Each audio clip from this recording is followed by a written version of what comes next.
Okay, welcome everyone. Antonella, are you going to introduce me or am I introducing myself? I'm introducing myself. My name is Alex Williams. I'm the head of animation at Escape Studios. And this is a webinar about finding work in the animation industry. So I'm going to go ahead and I hope you can all see me. Can everyone see me? I'm just going to click on the chat and in the Q&A. What I'm going to do is I'm going to leave the Q&A open during the course of this talk. And if you've got questions, I'll obviously answer them at the end, but I'm also happy to answer questions if they're relevant as they come up while we're chatting about jobs during the animation boom. And there is an animation boom going on right now, but that doesn't mean that everyone in the animation industry can get a job. You've still got to be really, really good at what you do. And so that's why I wanted to run this webinar, was so that we could talk about how you find work and how you make sure that your demo reel works and how you land that crucial first job in the industry, even at a time when the industry is expanding rapidly. So what I'm going to do is share my screen and share my desktop. And I've got some slides here. And I'll be kind of flipping between my slides and also the my animation blog at Escape Studios, which is really a useful resource in terms of finding work. I've got lots and lots of jobs resources there. So I'll be flipping between the slides and that. So finding work in an animation boom. Now, is there an animation boom going on? There is. It's 2021, and you would think that because of COVID and lockdown and all of these problems that we've been facing for the last 18 months, that the animation industry would be suffering like other industries have been suffering. But in fact, this is not the case. And in the beginning, we thought that this was just because of the problems with locking down, with live action being shut down, because live action was shut down in March 2020. And there weren't any opportunities to shoot live action. So as a result, the animation industry picked up a lot of the slack.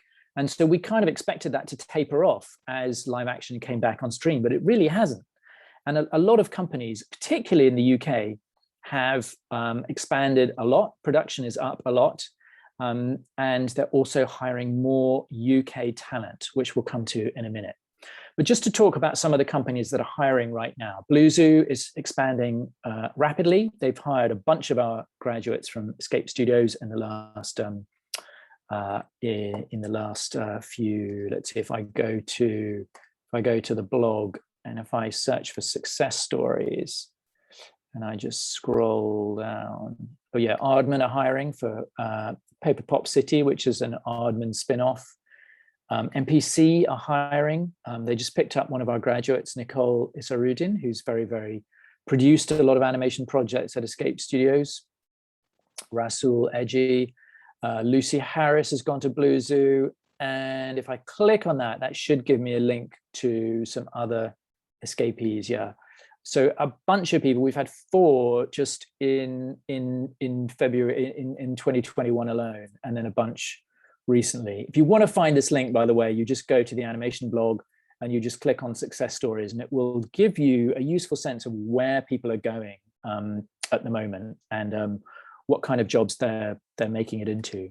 So if I just go back to my slides, MPC are hiring in particular MPC episodic. I don't know much about what that is, but I assume that's TV series or web series. ILM are hiring. We're getting students into ILM at the moment. Framestore are hiring, Technicolor are hiring, and those are just some of the big names. There are a slew of smaller companies, less well-known companies that are also looking to hire people at the moment. And I'm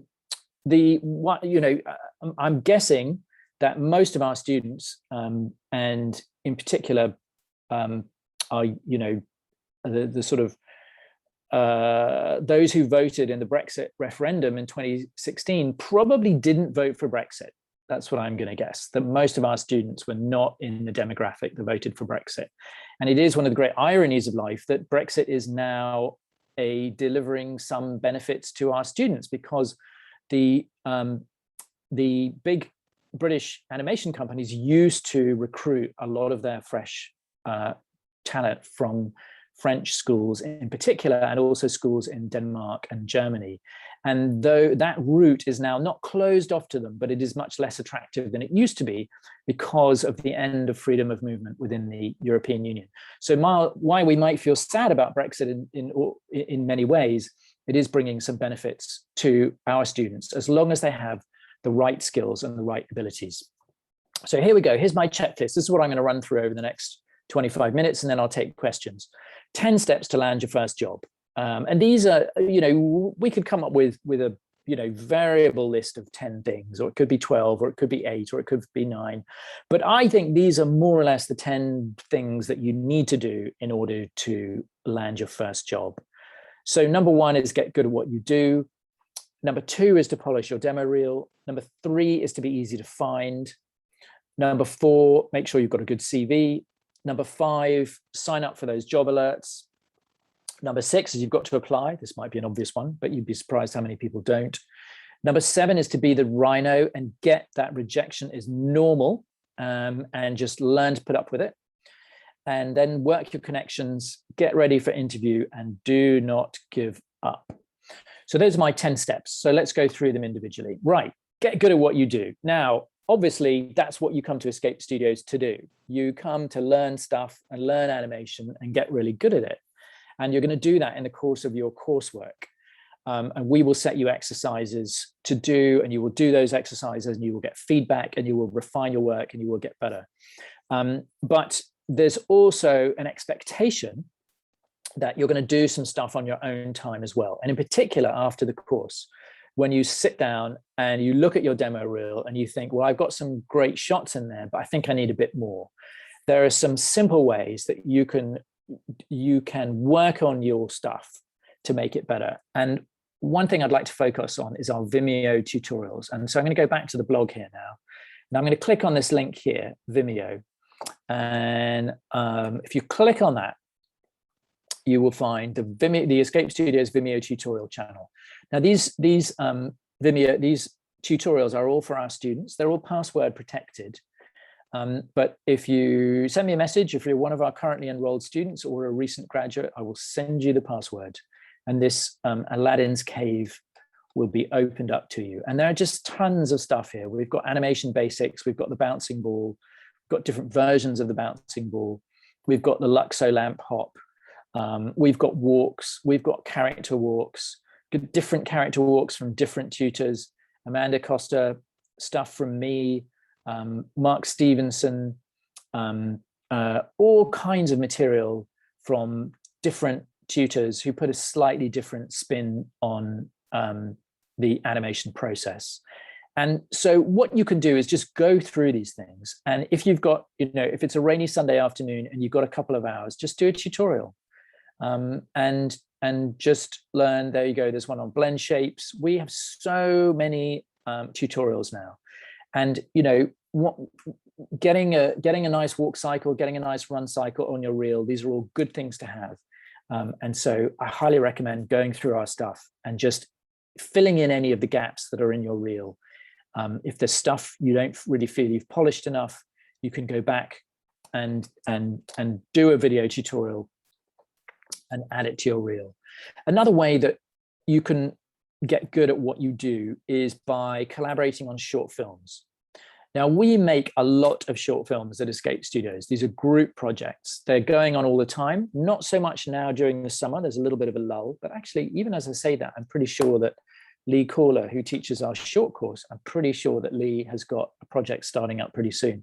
And we're always looking for animators who want to take a shot. So I highly recommend volunteering for some of these. So again, if I go back to the blog and I just go up and click on Showcase, I can show you some of the recent projects. So there's Side Quest that was made by some of the third-year students, Beauty of Nature, The Crash, Candlewick, Amarok. We had a bunch of different people volunteering for this. And Amarok is now a double award winner. It's actually, it's won a couple of awards and festivals. And I won't play the whole thing here. I'll let you guys watch it in your own time. But it's a really nice trailer. about a First Nations police detective living in northern Canada. And the story is about a mysterious killer wolf that is on the loose. And it's just a short piece of work. It's just 2 minutes long, but it's really, really nicely done. And, you know, getting people to help out with these shorts allows you to get work on your demo reel, and then you can also get an IMDb profile. For example, Shanaz Suleiman, who directed it, if I click on the link there, it'll take us to her IMDb profile. She's only in her second year of studies at Escape Studios, but she's already got credits on 2 films that are listed at the IMDb. And right now it says just no wins and 1 nomination, but that is being updated all the time. And the awards take a while to update at IMDb, but it has now won 2 awards, and so she'll be showing up as a double award-winning director at IMDb. So that's a way that we can add value at Escape Studios. It's a way that you can help yourself by getting a shot that has a professional look and feel about it when you're cutting your demo reel. Another way that you can get really great work for your reel is by entering the 11-second club. It takes place every month, and on the first day of every month, you get a line of dialogue, and you can enter the competition. And then by the end of the month, you submit your work. And it's a good way of pushing yourself to develop a nice character piece, because that's very much the kind of work that you want to have on your reel, especially if you're applying for a studio like Blue Zoo or MPC Episodic, where they're doing character performance work, in this case on TV shows. The 11-second club is a really great training for that. And then, of course, you've just got to keep practicing. So once you've done that, once you've got, you know, a bunch of shots, you're going to pull them together for your demo reel. And I've put down a few rules here of demo reels. The first one of which is only show your best work. Don't show work in progress. Don't show stuff that isn't complete. You just upload your best shots. And also, obviously, make sure that it's only your work. So you're not including other people's work. And if there's a shot that you collaborated on a feature film or on a group project, you want to add words to the effect of, you know, that you did the foreground characters or not the background characters or something of that nature, so that you're not claiming credit for anything that anyone else has done. You want it to be free of mistakes. You should keep it short. A student reel should be about 1 minute long. Try and avoid going much longer than that. Most studios will make their mind up within probably the first 10 or 20 seconds. So you want your best work up front. When I say make their mind up, they'll start to form a view quite quickly based on the work that they're looking at. And 1 minute is really enough to get a feeling for what your reel is like. One thing that's important is to make sure that your contact details are up there at the front and the back of your reel, which is all about being easy to find, which we're going to come to in the next slide in a little bit more detail. Please don't password protect your reel. You might think that when you send your password to a studio, that password will make it through to the person who's reviewing reels, but there's always a risk that they won't get the password and they won't be able to see your reel. And at that point, they're moving on to the next candidate. And remember, finally, that your demo reel is always a work in progress. You know, your demo reel is never done as such. You're always working on it. And you're going to have an edit in Premiere where you're adding new shots and you're taking out old shots, particularly as you collaborate on professional work. You're going to start updating your student work with professional shots and start to lose some of the early stuff that you did in the beginning. So rule number 3, be easy to find. Nowadays, this means being at LinkedIn. So I've included the LinkedIn profile from one of our students, Martin Kaminga at Escape Studios. This is a very nice LinkedIn profile. He's got some still images from the stuff he's worked on at Escape Studios. Nice picture of him. And nowadays you can actually also add a little green banner here on your profile picture, which says available for work.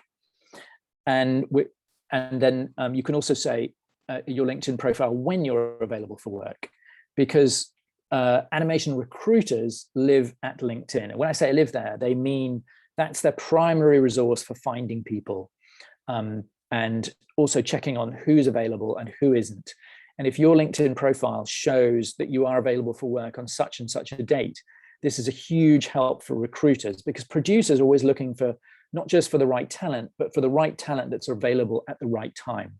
So if your LinkedIn profile says, well, I'm in work now, but I'm available from, say, September 1st, that's really, really helpful for anyone who's recruiting on September 1st. The other thing that we recommend at Escape Studios is to have your own website or blog. So in this case, I've put down here www.joeanimator.com. It's good to have your own name in the URL. So in my case, it's alexwilliams.com. But if you have your name there, then it gives you good SEO, search engine optimization. So that if a recruiter or a producer is looking for you, let's say they Google Martin Kuminga animation, if Martin's website is martinkuminga.com or a variation of that, then it's going to have better SEO and it will pop up when they search for him. But if he calls his website something like, funkypanda.com, then no one's going to be searching for that. So his SEO will be less good, and it's less easy to find his website if they Google it. It's also good to be on Vimeo and YouTube, Instagram, all these other things. The key message is be easy to find. Right. And here's an example of a nice website, a very simple animation website by Scottish animator Brendan Boddy. And it's just really, really nice, simple website, easy to use, easy to find his stuff. Any producer or recruiter is going to be able to find his demo reel very, very quickly. They're going to find his animation. They're going to find his CV, his blog if they're interested, but they probably won't be.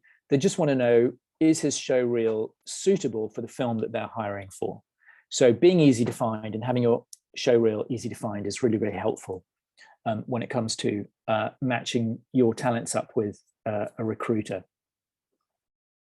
So rule number 4, polish your CV. Now, this has become a lot easier because LinkedIn, in a way, does it for you.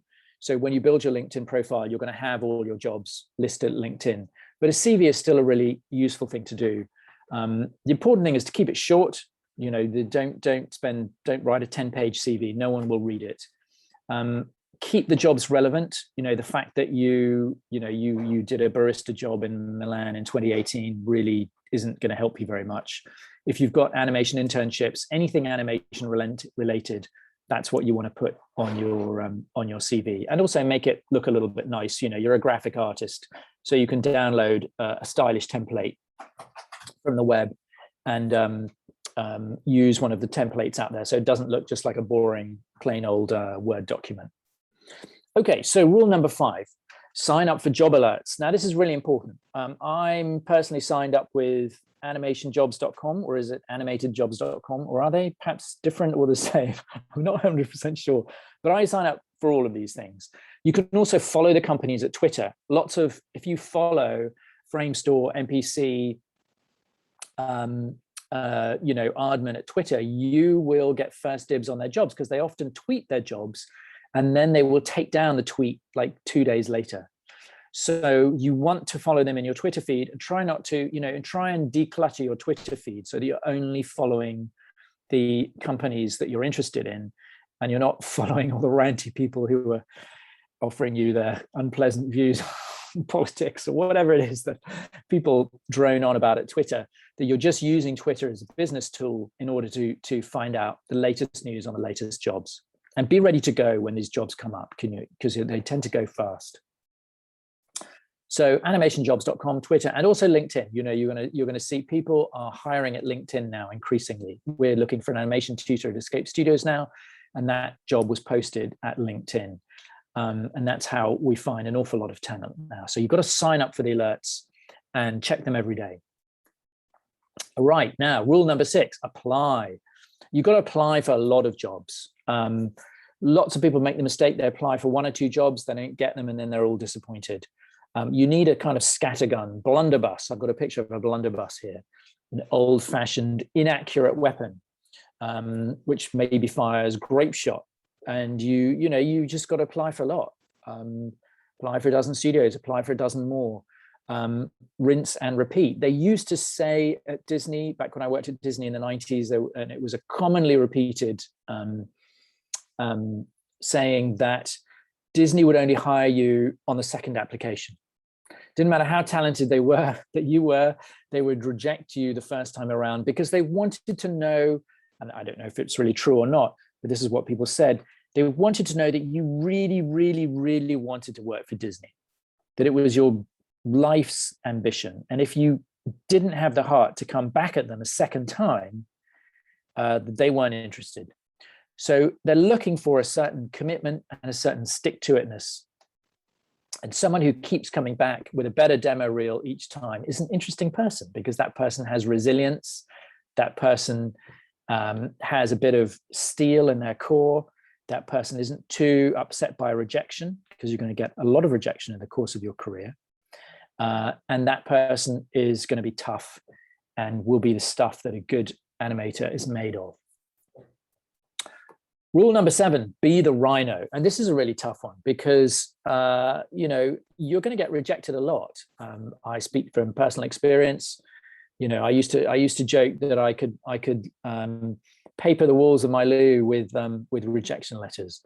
But I can't even do that anymore because you don't even get a rejection letter. The days when you actually got a piece of paper which somebody had signed in blue ink saying, "I'm very sorry, but your application has been unsuccessful." Those days are gone. You just don't hear anything. So you've got to be the rhino. This is a picture of a rhino by Albrecht Dürer, the great German engraver. You'd actually never seen a rhino before, so it's pretty cool. This was just based on descriptions. What you want to take from rejection is, okay, how can I do it better next time? Do I need to work on my demo reel? Maybe my demo reel wasn't sufficiently targeted for the company. So for example, maybe, if you've got a lot of really cartoony animation on your reel and you're applying for Framestore, then maybe that's not a good fit, because Framestore tend to do visual effects work. Although actually they did Tom and Jerry. So, it varies a lot. But you kind of want to know what it is that you're applying for and tailor your reel for that job. But don't take it personally. Rejection is normal and common. And I mean, when I say don't take it personally, I know you're going to take it personally anyway. I'm not going to stop you from taking it personally, because we do take it personally. It's impossible or hard not to know that you were passed over. But a professional journey in the entertainment industry is going to involve a lot of rejection, not because your work is bad, not because you're not good enough, but because it's all about fit. The company is looking for a certain fit. They're looking for a certain style of animation, and your demo reel will either be that style or it won't. And if you think animators have it bad, try being an actor, because it's way worse for them. They've got to be just not just really good at their craft, but they've got to look the part. They've got to look like what's in the director's head or the casting director's head for the part. And they're always either too short or too tall or too wide or too narrow or too fat or too thin or too blonde or too not, or whatever it is. And to some degree, it's the same for animators. But you can always find out, you can ask contact the company and ask them, what didn't you like about my reel? They might not reply, but on the other hand, they might reply and they might give you a good answer. And that can be really good information on what to do for next time. So rule number 8, work your connections. Ask your friends who is hiring. And this can be really important, because when you graduate from a place like Escape Studios, you join thousands of other escapees working in the animation and visual effects industry. And they will know what the word on the street is. I often hear from escapees that such and such a company is hiring long before it makes it onto Twitter or LinkedIn. Because you've got to remember, there's a gap in all companies. A company needs bodies for a job. And the first people who hear about it are the other animators on the shop floor, because they're going to say, we need more animators. Do you guys know of anyone? And then they're going to go to HR and they're going to say, oh, HR, we need to put out a job interview, an interview for jobs. And then HR is going to say, oh, well, can you fill out this form so that we know what kind of skills you're looking for? And then they're going to, then they're going to have a meeting about it. And then the meeting is going to get postponed because someone's sick and they're on holiday. And then they've got to go through their corporate processes. And, it can take forever just to get the advert out there. But the animators working on the show, they're going to know about it long before the advert hits the wires.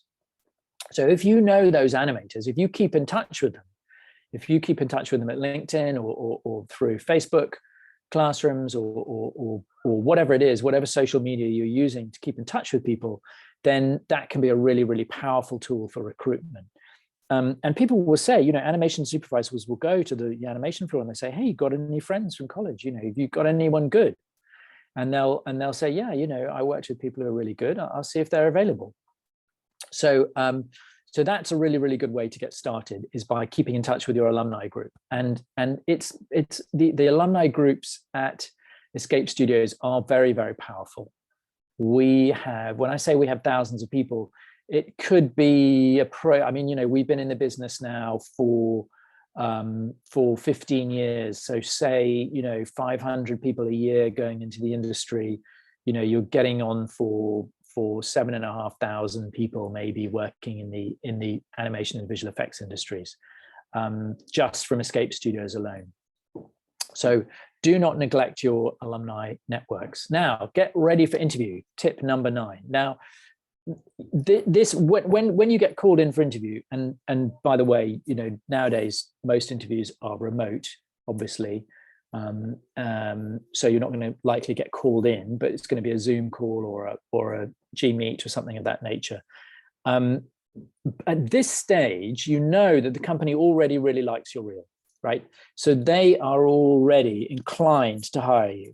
The interview process is now really just to see if you have horns and a tail. Largely. So the interview is now yours to lose. And I did a blog post a while back, actually, about how to blow a job interview. Let's see if I can get back to the, if I can just go to the search bar at the how to blow a job interview. There's lots and lots of really helpful resources at the blog. So let's see. There we go. 9 simple ways to blow a job interview. Number 1, turn up late. A lot of this is based on my personal experience of having people both being interviewed and interviewing people. 1, turn up late. I remember once it was actually interviewing a student for a place, not at Escape Studios, but somewhere else. And the student was 25 minutes late, and they spent then they kept me waiting for 10 minutes while they chatted to their boyfriend on the phone. I did not recruit that student. Number 2, show no interest in the job. Number 3, fail to do any research about the company. You really, really do want to know what the company does. So if you've got a job interview at Framestore or something like that, find out what they've done lately. If you're being interviewed at Blue Zoo, find out what they've done lately. Have a look at the work, and be knowledgeable about the work that's come out, so that you can talk with some kind of, so when they say to you, which they might well do, what's your favorite thing that our company has done? You're not just left there going, blah, blah, blah, blah, I don't know, did you work on Kung Fu Panda? Was that you? And then they go, no, that was DreamWorks. And suddenly, you're not looking very good. So you've got to Google it. And if you can, and you might not be able to, but if you can, find out who's interviewing you. Because you can then look them up at IMDb and find out what they've worked on. So, and then the fact that you've done some research will impress them. If you walk into an interview and you know the person interviewing you, and you know what they've worked on, and you know what the shows were at the company that they worked on, and you can talk about that work, they are going to be impressed by that, because it shows it shows that you've done your homework, and that you actually care a little bit about that company and what they've done. Here's another thing, is to talk about yourself a lot. Don't be rude. Try to avoid criticizing your current employer. Don't air your dirty laundry in public. And also another big no-no in an interview is talk about money. Money is for later down the line. That's probably a conversation you're going to have with HR. And of course, you do have to do at some point, you've got to talk about money, but it's typically not a first interview. And the person interviewing you probably won't know, because that's more an HR question. An animation supervisor is not likely to know what you're going to be paid. And, be a bit modest. So that was the thing I did a while back, just based on some common errors. But you do want to be interested in the job, sound keen, and don't complain. There's just on this next slide, just think of it from the studio's point of view. What are they looking for? They're looking for someone who has obviously skill and talent, someone who's got to fill the role. But they want someone who's going to be enthusiastic and potentially willing to work long hours. Now, it's a little bit different now because everyone's working remotely, but at some point, it's likely that we'll be back in the studio, because animation is very collaborative, and we'll be back working in the building. And you want to work with people who are nice to get along with and easygoing, and don't spend all their time moaning about the project, and good to work with. Right, finally. Oh no, wait a minute, that was number 9, wasn't it? Yeah, sorry, there's a mistake there. Number 10, rule number 10, don't give up. So this is a little bit like Be the Rhino. This is really just, you just got to keep at it. And also bear in mind that, if you're applying for jobs and you're not getting them, you try and figure out what the reason is. So I had a student recently who said, I've been applying and I'm not getting work. And I had a look at their demo reel, and they actually didn't have a demo reel. They had a website with 4 or 5 shots, which were sort of uploaded singly at the website. And you don't really want to do that, because you've got to make it easy for people. The whole point of a reel is it's a single video that encapsulates your best work. So that's what you want. You want one video, one video with your best work on it. Often another student who was saying that they were having trouble finding work, I had a look at their reel, and I knew that this student had done some really, really nice shots, in particular on some group projects that we'd done, but they hadn't put those shots on their reel. They had a bunch of early stuff that wasn't by any means their best work. And they'd left off much of their best work for reasons that were, basically irrelevant, because there was a sort of a pixel in the corner that wasn't perfect, or something like that. And, there are ways of getting around these things. And one of them is to keep in touch with your tutor. So for SKPs, that's me, or Michael Davis, or Mark Stevenson, or Amadeo Beretta, or Lee Caller, or any of the very talented tutors working at Escape Studios. Keep in touch, show us your demo reel, and say, I'm not finding work. Can you help me with my reel? Can you help tell me why? And then we're going to ask you questions like, well, send me a link to your website or blog. And if you say, I haven't got one, that's a clue, maybe that something's not working. Or I might say, well, show me your LinkedIn profile. And if you say I haven't got one, then I know you're in trouble. Or if you show me your LinkedIn profile and you're just using the default banner at LinkedIn, you haven't customized your banner. I'm already thinking, well, if you can't be bothered to customize your banner, then what else have you not done? If your demo reel isn't embedded at LinkedIn, then I know something's wrong. Your demo reel needs to be embedded at LinkedIn. There are tutorials on the web that show you how to do that, so that someone finding you at LinkedIn can very quickly find your blog or website, very quickly find your demo reel, very quickly find your contact details, and then get in touch with you about any jobs that are going. So these are the sorts of things that we look for. And students who do these things, by the way, they all get hired. I can guarantee you, if you've got a good LinkedIn profile, you've got a good demo reel, which is easy to find, which doesn't have mistakes in it, which has got a nice character shot in it or two, which has got some nice work showing weight, flexibility, and is free of mistakes, you are going to find work. Because to come back to the original theme of this webinar, the industry is very busy right now. And all those studios who are used to going to French schools like Gobelin, like MPC, they are not going to those schools anymore, or at least they're going to them less. and they are coming to places like Escape Studios, and we are seeing much more interest than we have done in the past, specific interest in people from big companies approaching Escape Studios and saying, show us lists. We want to see portfolios of your best students. And of course, that has always happened, but it's happening now more than it has done in the past. And this is obviously really, really good for our students, because if you keep in touch with us, if you make sure that we can see your demo reel, and we can help guide you through this process of putting your best foot forward, then we know that we can link you up with the right recruiters and the right studios, because there's nothing that gives us more pleasure than finding our students work or helping our students to find work. And because that's what we're all about. That's what Escape Studios was founded to do. It was not founded as an art school. It was not founded for fine art. It was founded in order to get people work in the animation and visual effects industry. We've always been highly focused on the outcome, and that is jobs. So again, if you click on success stories, you know, one of the reasons that I blog regularly about our students who've just found work is because it's partly a discipline for me, so that I know who is in work, I know who isn't in work. And that means I can reach out to the people who haven't found work, and I can say, okay, show me your demo reel, show me your LinkedIn profile. Let's work together to make sure that you're going to go out there and find work in the industry. And let's find you the best fit. For example, Nicole Isarudin here, she's a really good animator, but she produced 4 award-winning short films at Escape Studios: Hotel Aloha, Little Gestures, Quarantine Chorus, and Mallow. She produced 4 films.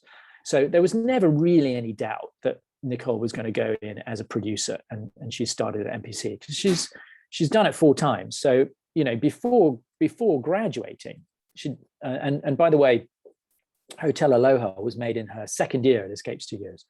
So she knows a thing or two about producing already. And so that's an easy win for us. If somebody comes to me and says, I'm looking for a production assistant, then I know exactly who to recommend.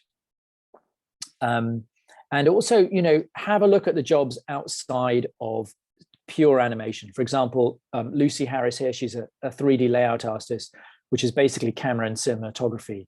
We've got a lot of people working in 3D layout, in cinematography, particularly at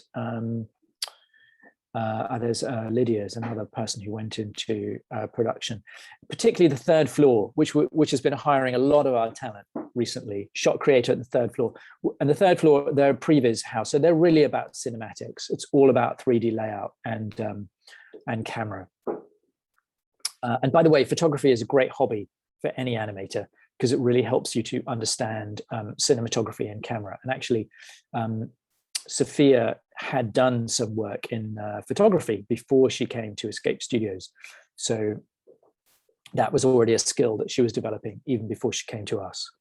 And if I scroll down, Eduardo is at the 3rd floor, Daniel at Stargate, Emma Dienegg, and you know, all kinds of stuff going on here. So it's a busy time for animation. Right, okay, so what I'm going to do is I'm going to stop screen sharing, and I'm going to return to the normal screen view, and I'm just going to see if there are any questions in the Q&A. And I see there are, in fact, no open questions here.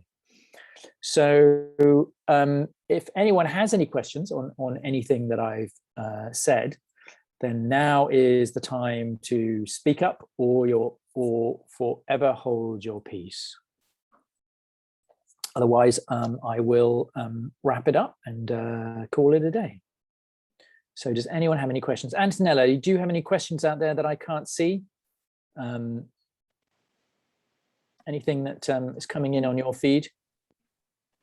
No, I can't see anything, but guys, if you have any question, please feel free to ask Alex to drop your question in the Q&A button, and we will answer it live. So that's your opportunity, so don't be shy.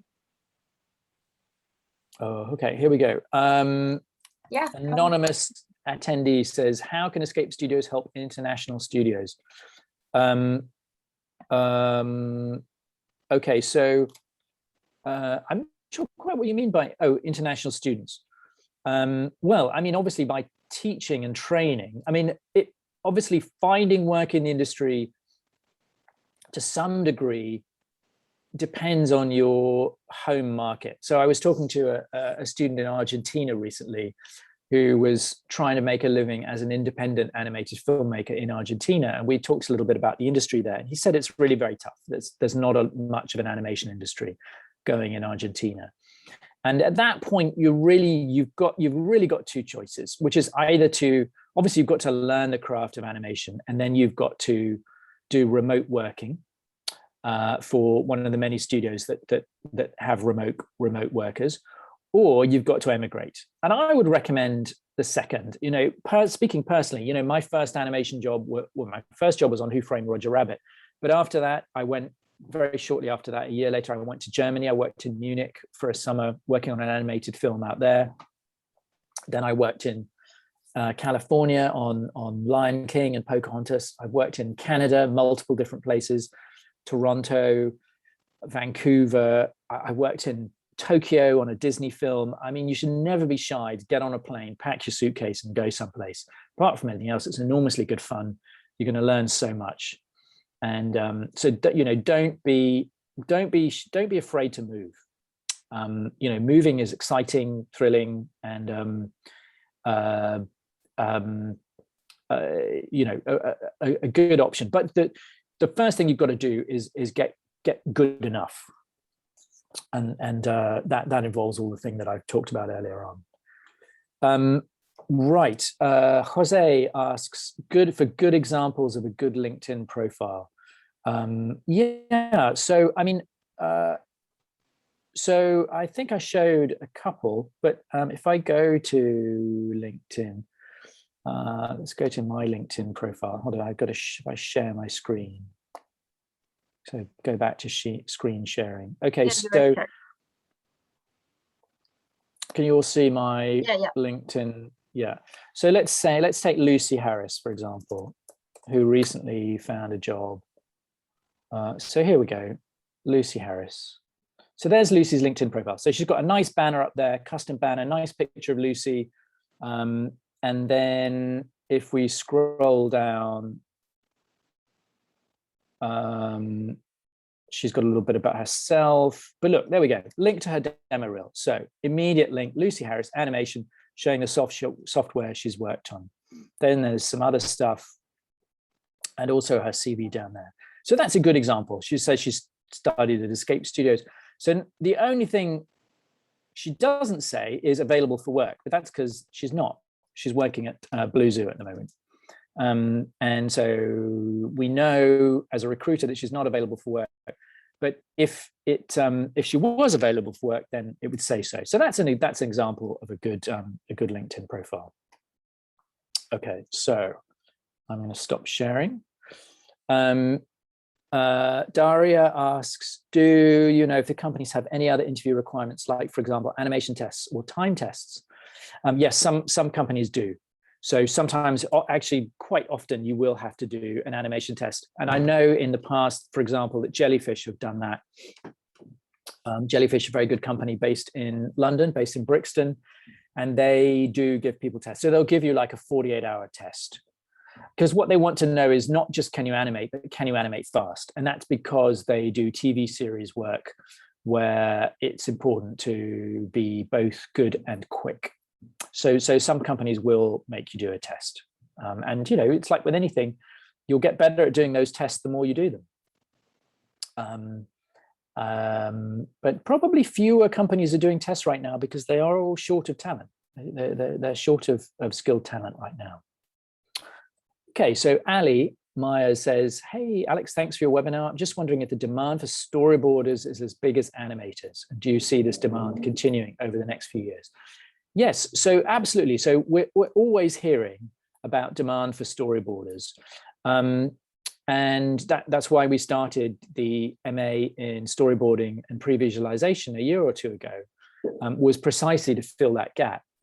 Now, that you need fewer storyboard artists on a film than you do animators. So let's say on a typical animated feature film, you might need 40 or 50 animators, but you might only need 5 storyboard artists. So obviously there are fewer opportunities out there, but there are fewer people doing it. The trick with boarding is, again, you want to get a really nice reel going. If you look at some of the work done by our story and previous students, you know, it's all about putting together a really great reel.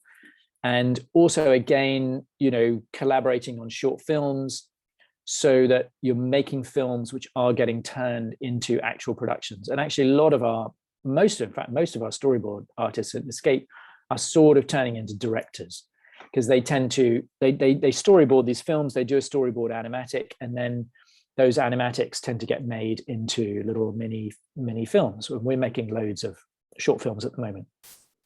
So and storyboarding, you know, one of the best things about that job is it does tend to lead into directing. But yes, there is considerable demand.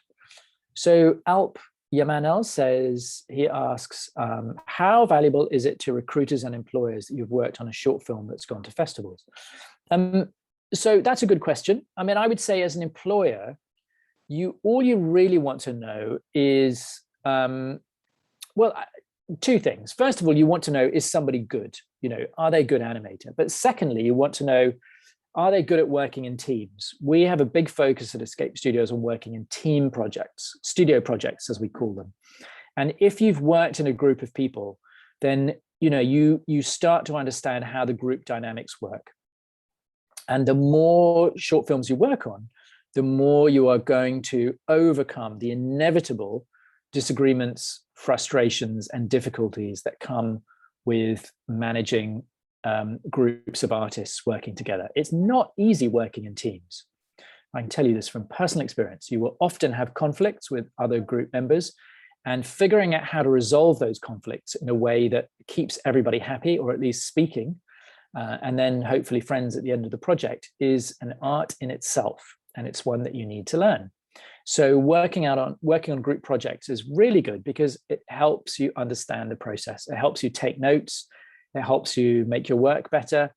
It helps you get work on your reel that also looks more polished and finished. Because when you do work on a short film, it's going to go through a process of lighting and texturing and rendering. So you end up with these hopefully beautiful shots on your demo reel that you probably wouldn't get if you were just doing animation tests on your own. So yes, I really recommend helping out on short film projects. And the only way really to do that is just to keep in touch with people like me and just say, you know, I'm available to help out on film projects if you need help. And then I can put you in touch with the film projects as they come up. Anonymous asks, do studios tend to recruit graduates at certain times of the year? The answer to that is not really, because it's very much based on the demand of the project. And that can be, projects just begin at any time. You just never really know. I mean, traditionally, there's sort of, you know, there are peak times in September and maybe in January, February. Everything slows down in August and over Christmas for obvious reasons. But there's no magic time. It just depends on the needs of the studio. Kirk Sylvester asks, in terms of show reels, is it best to keep a focused animated style, or is mixed media acceptable? Good question. So I think mixed media is acceptable, but be aware that if someone is recruiting, say, for a motion graphics job, that's a very different kind of style of animation compared to, say, visual effects or character animation. So I wouldn't mix your stuff up too much. I mean, I've seen animation reels which have a bit of live action, a bit of CG, a bit of stop motion, a bit of hand-drawn 2D animation, and that's really getting too much.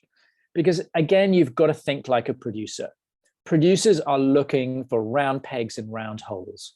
So if you're a producer who's crewing up for a big TV series, and that's a 3D series, let's say it's Blue Zoo who are looking for animators for the latest series of Number Blocks, they're looking for 3D animators. The fact that you can do stop motion, they don't really care about that much. So you always want to tailor your reel for the job. you know, if you're applying for, and if you look at my website, you'll see I've got a visual effects reel, I've got a 2D animation reel, I've got a 3D animation reel. My reel, I mean, I'm not looking for work at the moment, obviously, but my reels are very much tailored for the needs of that particular studio. Right, here's a question from Ilmi. I've just completed a Quadrupeds module 3 at Escape, and I enjoyed it, but I don't particularly think I want to become a Quadrupeds animator, as I prefer character animation. My question is, should I include it in my show reel? Now, I think you absolutely can include it in your show reel, as long as it's good enough. And that comes back to the point about only include your best work. You know, particularly when you're starting out, you know, you're not likely to have that many really great shots in the beginning. And if you have done a great shot, then definitely include it and put it on your reel. And I do find that this often happens, that a student, I'll have a look at a student's reel and I'll think, well, where's the, you know, I know they did a great shot on such and such a project, or I know they did a really nice quadruped walk, and they'll say, oh, well, I left it off because I'm not looking to get hired as a quadruped animator. And I'll think, yeah, but okay, but you know, if you did a really nice quadruped walk, include it, because animation recruiters and you know, supervising animators, they're looking for competence and capability, and also a breadth of ability. So they want to know, you know, can you do a walk cycle? Can you do a run cycle? You know, can you animate a character animation shot? They're looking for a range of ability. So it's always good to have a bunch of different things. And a walk cycle, you know, it might only be on your reel for a couple of seconds. It might literally, you'd show quadruped walk 1,000, 2, 1,000 cut, and that's it. But you show that you can do a quadruped walk, and it's only taken up 2 seconds of your reel. So yeah, that's great. Have it on your reel. Okay, we got a couple more questions here in the last 9 minutes. Hitam asks, you previously worked with Disney, which is great. Was it difficult to get a work visa? I heard that most companies don't like to bother with visa applicants. How was it for you? So Hitam, I'm afraid to disappoint you here. I have a dirty secret, which is that I am an American citizen. So that was through my mother. My mother was born in Virginia. And even though I don't sound American, because I went to an English boarding school where my American accent was not exactly beaten out of me, but I learned to conform age 13. So yeah, I have an American passport as well as a British one. And that meant that I didn't have any problems finding work in America. And that was, although when I worked for Disney the first time, it was in London on Who Framed Roger Rabbit. It was a UK studio. So there I needed obviously a British passport to work. But your work visas are difficult. There's no doubt about it. The problem is that there are no jobs, there are no votes for politicians and jobs for foreigners. So in the same way that nobody ever voted for a politician in the UK who said, yay, let's bring all these foreigners over to work in our country, it's the same in America. And they make it just as difficult for Brits to work in the USA as we make it for Americans to come and work here. And that is unfortunately just one of the realities of politics, and I don't see it changing anytime soon. It's not impossible to get a visa. There is a green card lottery, which is definitely worth applying for. There are also cultural visas that you can apply for. I know some of the some Scandinavians who've got work there from Denmark on a cultural visa. The idea is that you are culturally enriching the United States by your mere presence. It only works for some countries, not for the UK, I think, but I think it works for Ireland. But different countries have different rules.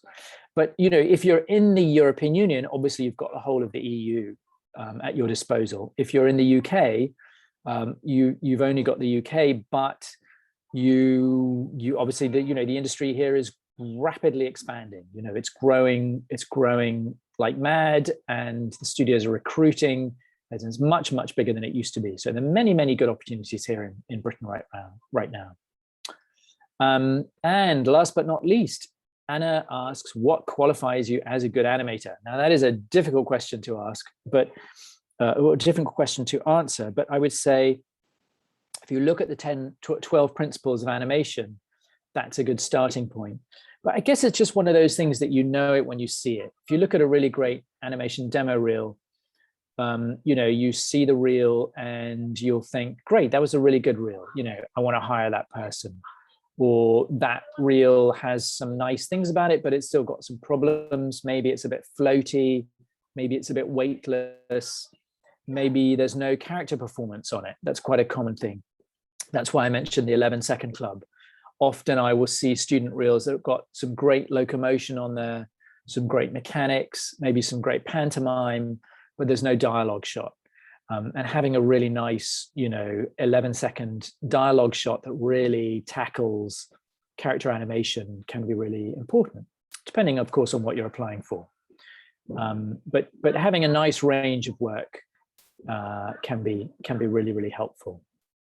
So here's we still got 5 minutes. Here's a question from Ilmi, who asks tips for escapees, personal individual project, final project, module 5, do's and don'ts. Okay, so the most common mistake with personal projects is to be too ambitious.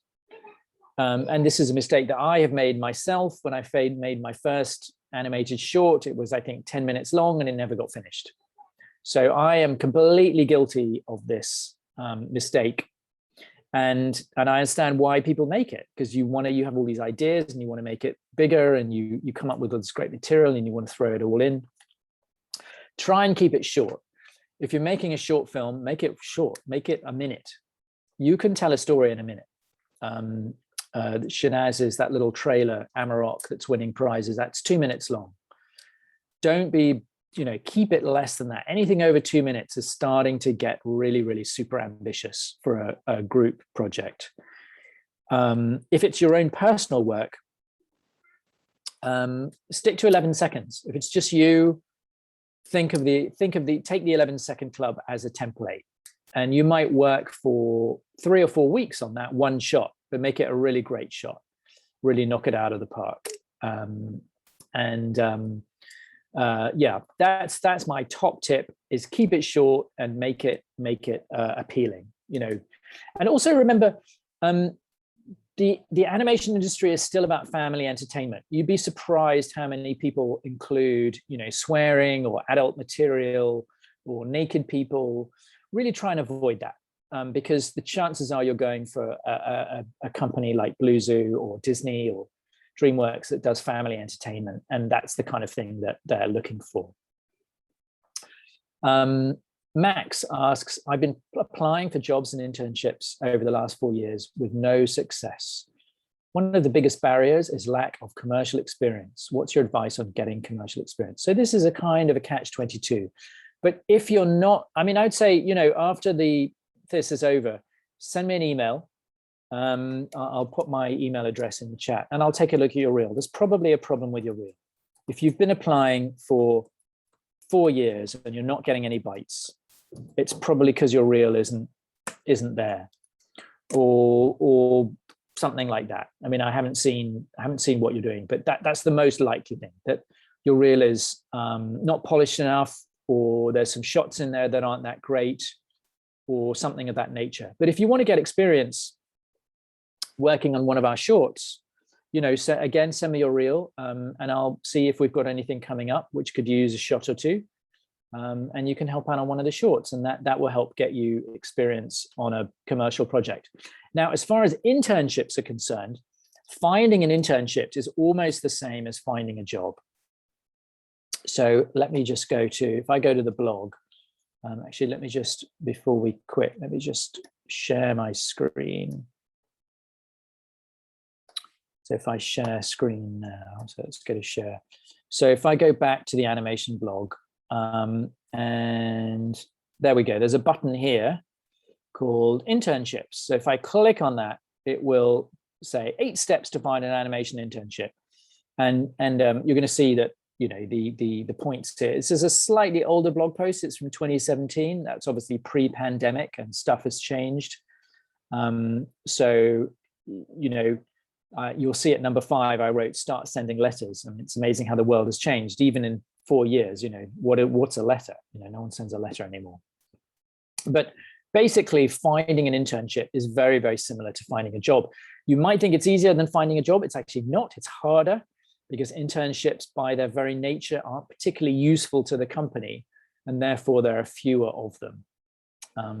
And also there's a lot of pressure on companies to provide paid internships, which is even less useful to the company. So those are like hen's teeth. They're very, very scarce. But you know, probably the problem there is a demo reel problem. So do send it over to me and I'll take a look. Okay, I think that's all we've got time for. Well, thank you for everybody who's been patiently listening. And it's been a real pleasure chatting with you. And do find me if you find me online. If you want to carry on the conversation privately, just send me an email. Let's see, am I still sharing? Just see if I'm still sharing or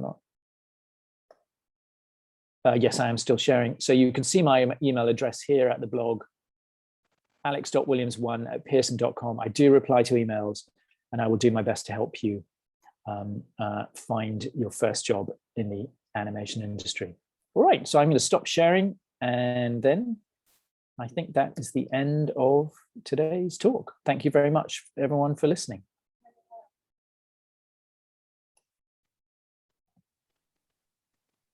Thank you, Alex. And guys, we will be sharing also the recording. Then if you want to see the webinar again, and for anything else, obviously feel free to get in touch with Alex, as you said, with us anyway, with the admission team.